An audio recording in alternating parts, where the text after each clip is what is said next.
ఇది మాకు ఒక ప్రత్యేకమైన సందర్భం. వితిన్ 20 డేస్‌లోనే ఈవెంట్ ఇంత సక్సెస్‌ఫుల్‌గా ఆర్గనైజ్ చేసుకున్నాం.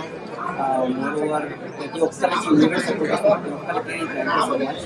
అండ్ ఇండియా నుంచి కూడా కొంతమంది లీడర్స్ మాకు ఇట్లా చేస్తున్నాం కానీ సపోర్ట్ ఇచ్చి వాళ్ళ స్పీచెస్ అన్నీ పంపించారు మాకు. వాళ్ళందరికీ కూడా చాలా థ్యాంక్ యూ. అండ్ ఇక్కడ ఇది ప్రతి దేశంలో నుంచి ప్రతి మూల నుంచి వచ్చారు. ప్రతి సిటీ నుంచి ఇక్కడికి వచ్చి సెలబ్రేషన్స్ని చాలా బాగా సెలబ్రేట్ చేశారు. Thank you so much. And vice president గారికి, ప్రెసిడెంట్ గారికి అందరికీ చాలా థ్యాంక్స్ అండి. వాళ్ళ గైడెన్స్లోని ఈవెంట్ చాలా బాగా ఆర్గనైజ్ చేశాం. ఒప్పు అన్న నారా లోకేష్ గారిని ఒక అత్యంతమైన రాకెట్ లాగా తయారు చేసినటువంటి గొప్పదనం మా నారా చంద్రబాబు నాయుడు గారికి దక్కుతుంది. ఆయన శిక్షణలో తెలుగుదేశం పార్టీ అనేది ఒక రాజకీయ నాయకుల హబ్బుగా తయారైంది.